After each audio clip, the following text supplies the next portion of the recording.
A educação em destaque. Entrevistas com professores e especialistas. O regime democrático atual. Como eu disse, o nosso processo de transição... A programação do Cine Clube Joaquim Pedro de Andrade. Matérias sobre temas importantes da atualidade. É crucial na nossa sociedade, que é o problema da desigualdade social. Extra Classe, uma realização do Simpro Minas. Domingo às 8h55 da manhã. Olá! O tema do programa Extra Classe de hoje é o assédio moral e os direitos trabalhistas na América Latina. Lídia Guevara Ramírez, jurista cubana e professora da Faculdade de Direito da Universidade de Havana, esteve em nosso estúdio e nos concedeu uma entrevista sobre o assunto. O Extra Classe está começando agora.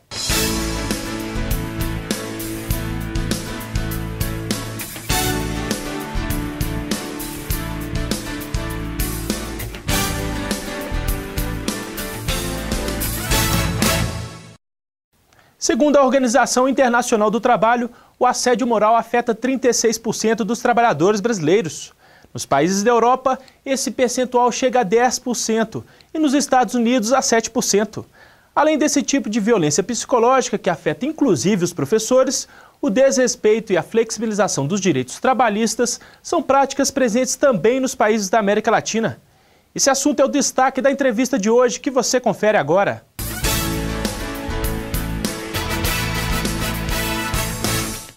E para falar sobre o assédio moral e os direitos trabalhistas na América Latina, nossa convidada é a secretária-geral da Associação Latino-Americana de Advogados Trabalhistas e da Sociedade Cubana de Direito do Trabalho e da Previdência Social, Lídia Guevara Ramírez. Olá, Lídia, tudo bem? Tudo bem. Lídia, aqui no Brasil, o trabalho informal, o não cumprimento e a flexibilização dos direitos trabalhistas são realidades bastante presentes. Como que está essa situação, de uma maneira geral, nos demais países da América Latina? É a mesma realidade. O setor informal está sendo, na América Latina, 50% dos trabalhadores se encontram no setor informal. Não tem trabalho formalizado e, por isso está sendo uma realidade contra o movimento sindical na América Latina. Não tem possibilidade de se afiliar aos sindicatos porque eles não têm representatividade. No setor onde estão trabalhando não tem organização e, por isso, a informalidade e a terceirização é uma realidade atual de toda a América Latina. E em Cuba, especificamente? Cuba tem uma situação diferente. Por quê? Porque em Cuba não há desemprego. A informalidade em Cuba é mínima. Todas as pessoas têm emprego e quando eles têm um desemprego temporário, tem a possibilidade de estudar. Trocam o emprego pelo estudo. Certo. Agora, Lídia, quais são os maiores desafios, de um modo geral, dos países da América Latina em relação aos direitos trabalhistas? Diz respeito ao cumprimento das leis, ao combate a essa informalidade, ao avanço das instituições jurídicas específicas do direito trabalhista? Qual que é a análise do quadro que você faz de uma maneira geral? Na semana passada, foi em México a Assembleia Geral da Associação Latino-Americana de Advogados Trabalhistas e nós discutimos as questões mais importantes da integração de direito em América Latina.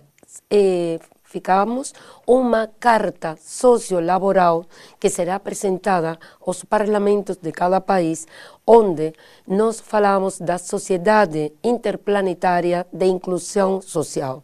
É o principal de livre circulação das pessoas, não só de mercadoria. É uma área de integração dos trabalhadores. Esse é o principal ponto da carta? Sim, o desafio principal é que os trabalhadores tenham emprego permanente, estabilidade no trabalho, porque você tem direito à vida quando você tem emprego. Certo. Lídia, aqui no Brasil é uma luta muito grande para que o Congresso aprove a Convenção 158 da OIT, que dificulta a demissão imotivada. Como que está essa situação nos demais países da região? A convenção ela é válida? Como é que é? A demissão nos demais países deve ser motivada. Se não tem justificação, motivo, é uma violação das leis trabalhistas. Mas há uma situação. Eu disse que estava em México, que estava todos os advogados. Temos uma reunião, mas criamos também um tribunal internacional da liberdade sindical para ouvir os depoimentos dos trabalhadores mexicanos contra a liberdade sindical.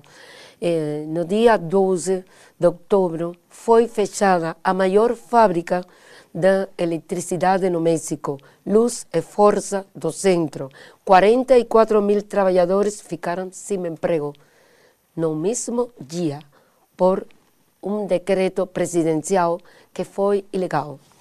Lidia, em relação aos demais países da região, como que você vê o Brasil no que diz respeito a essa questão dos direitos trabalhistas, a organização sindical?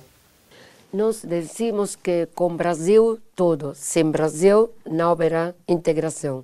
É o país mais rico, que tem mais população, que tem a possibilidade de ajudar ao resto, como diz a Aliança Bolivariana dos Povos da América Latina ao Caribe, é a situação de cooperação, solidariedade, complementação, respeito à soberania, equidade e justiça social.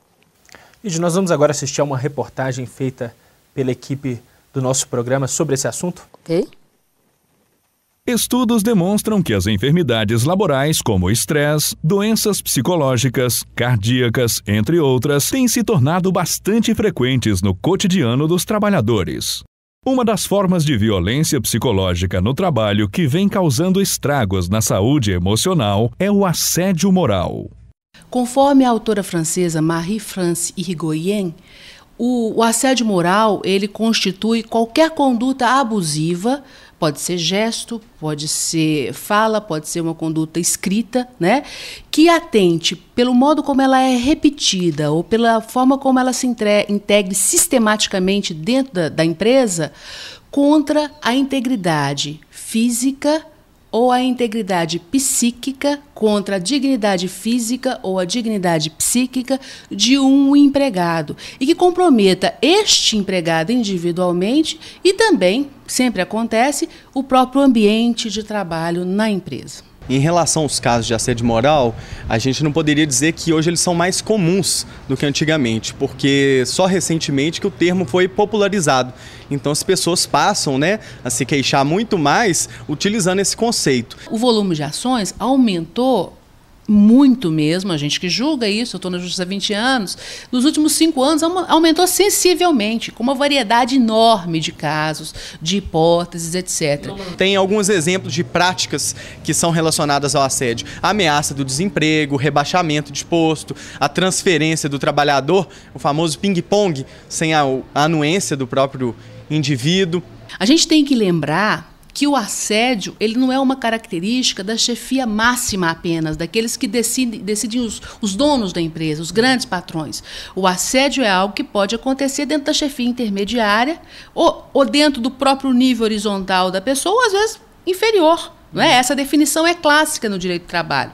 Hoje, o quadro de precarização do trabalho docente impõe um quadro de adoecimento diferenciado ao professor.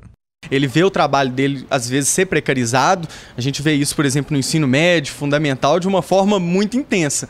O professor tem que responder às exigências dos pais, dos diretores, da comunidade escolar inteira. E ainda dá conta de um trabalho que a gente sabe que é bastante pesado. Os principais tipos de assédio que o professor sofre vêm da parte, claro, hierarquicamente, de supervisores, coordenadores, diretores das escolas, que realmente ameaçam bastante os professores. Bom, as consequências do assédio moral, elas podem ser devastadoras para a saúde do indivíduo.